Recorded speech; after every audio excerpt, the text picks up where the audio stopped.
Bismillahirrahmanirrahim. Welcome back. It's 9:33 a.m. and we are going to be now talking about the release of Palestinian political leader Raed Salah. He's one of the most influential Palestinian political and religious figures in historic Palestine, known locally as Sheikh Al-Aqsa for his staunch defense of the Al-Aqsa Mosque compound in the old city of Jerusalem. He has frequently called on Palestinian Muslims to increase their presence at the site which lies in Israeli-occupied East Jerusalem. And alhamdulillah, he's just been released after a couple of months of imprisonment by the Israeli occupiers. To talk to us about this amazing and very happy occasion is Hasib Nashashibi. He is the program officer at Ensan Center for Democracy and Human Rights. Assalamu alaikum to you. Welcome to the show. Assalamu alaikum. Salam. Thank you. Nice to have you on the show. And clearly, amongst all of the hardship, the occupation, the genocide, and the sad, sad stories of the Palestinian people, we now have a glimmer of hope and a reason to smile and celebrate with the release of Raed Salah. Alhamdulillah. Yes, of course, indeed. Raed Salah is symbolizing the regular Palestinian who are very proud of his heritage, and he is also very militant to defend the heritage and the religious. So Raed Salah is a very important figure among the people who brought them and trained them to be like the Murabitin and Murabitat, the people who stay in Al-Aqsa Mosque to defend against the Israeli settlers and against the Israeli police who offended the place several times a day. So with Raed Salah, the fighting or the steadfastness took a new expression. The man spent a very long time to establish his group, and the group soon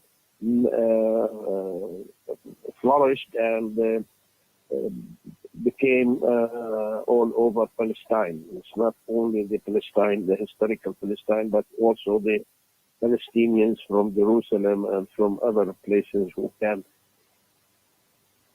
come to Jerusalem, because Jerusalem is not open for the people of West Bank to come. So it depends on the people of Palestine. So, please. He was a former mayor of Al-Fam. He was arrested in 2017 after a speech he made during large Palestinian protests in July, after Israel installed metal detectors at the outer gates of Al-Aqsa Mosque. Many Palestinians, including himself, saw the installation of metal detectors as a new restriction on their ability to access the site, that is the Al-Aqsa Mosque. Well, yes, he was elected mayor in 82, I believe, or 87. He became he served as mayor of Al-Faham until early 2000s, and then stepped down because he felt that he must dedicate his time to defend Al-Aqsa and defend the Muslims inside Jerusalem and inside Palestine. Sheikh Raed Salah came from Al-Fahim, one of the largest cities after Haifa, Nazareth. It's the third largest city in Palestine. And his supporters are from this area, but now it's all over Palestine. And Raed Salah once made his headquarters in Jerusalem. He came to Jerusalem and rent a ceiling on a place near Aqsa Mosque. But soon the army and the police came and closed the area, closed the house, and they forbid Salah to come near Al-Aqsa Mosque for several years. But still, he has very good militant supporters with him. He can take the initiative or take the service on his behalf. Sheikh Raed is well educated.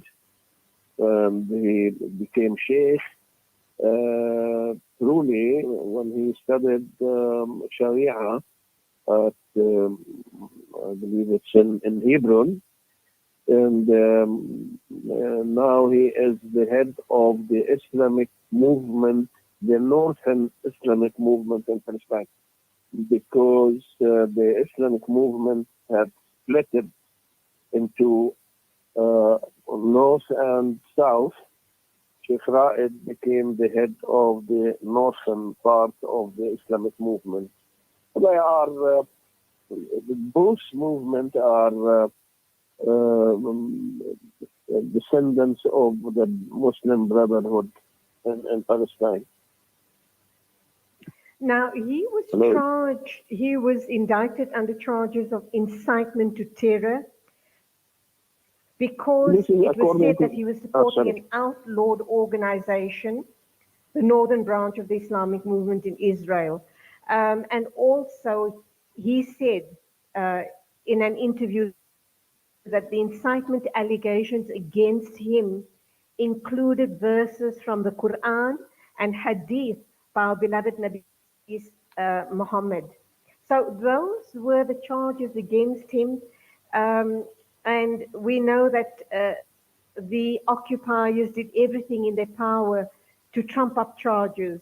They even issued an executive order under the 1945 British-era emergency regulations banning it, and 17 associated non-profit organizations. Yes. Al-Haraka al-Islamiyya, the Islamic movement, was banned in Palestine, and Sheikh Raed Salah was accused several times with different irrelevant accusation, sometimes that he is inciting problems with the Israelis, with the government. Sometimes they said that he inciting the terrorism. Terrorism, it's we can say that it's an Israeli unique expression to accuse anybody of terrorism without make definition of what he's doing. I mean, they can say that, for example, X is a terrorist without saying why he is a terrorist. So Sheikh Salah was suppressed for the several times for this definition, and they use it against many of Palestinians. On almost the majority of Palestinians were accused of terrorism. So they don't. We don't want to talk about what they do, how they explain terrorism, but for Salah was Sheikh Raed Salah Abu Shakra or Muhajni. Sometimes he's coming from a very big family in Al-Faham. For him, it's vital work to defend Al-Aqsa. So he pays the whole of his, can say the last 30 years, or more than 30 years, to dedicated for the defending of Al-Aqsa and the religion. Sheikh Salah is also a sheikh who has several ideas against the voting for Al-Knesset, for example, because he says that this Knesset is one of the Israeli one of the Israeli establishment, and the Arabs are sharing the standards. He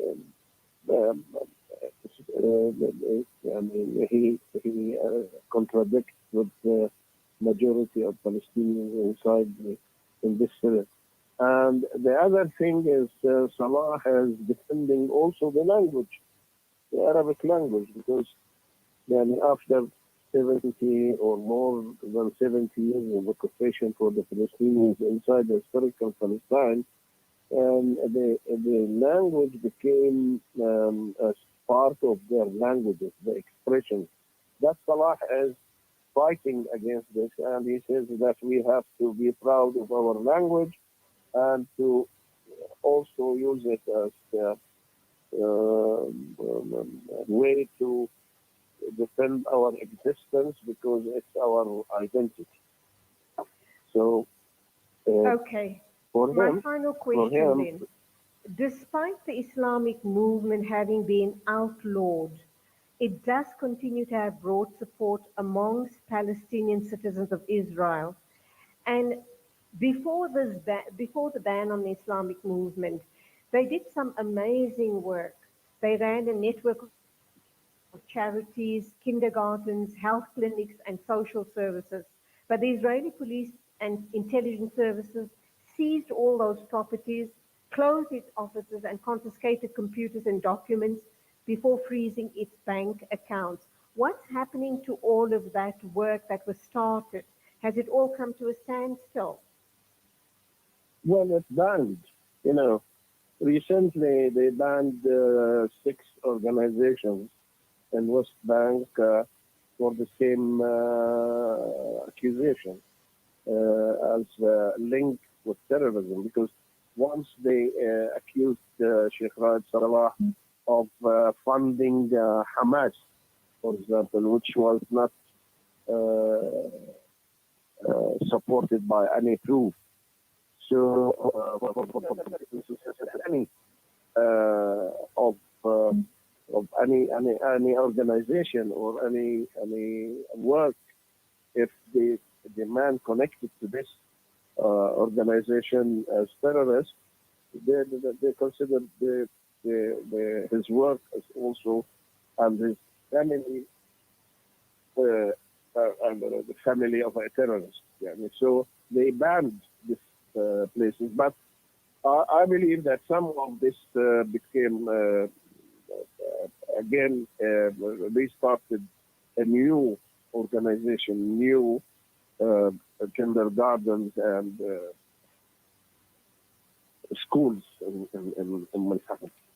Okay, that's where we're going to have to leave it. We are very, very pleased. We are as delighted as the Palestinian people on the release of political leader Raed Salah. Shukran very much for talking to us this morning. Hasib Nashashibi, Program Officer at Ensan Center for Democracy and Human Rights. Assalamu alaikum to you. Alaikum salam. 9:48 News and Views. We are moving on to our final interview for the morning after our final ad breaks. Shimmer, sparkle, captivate.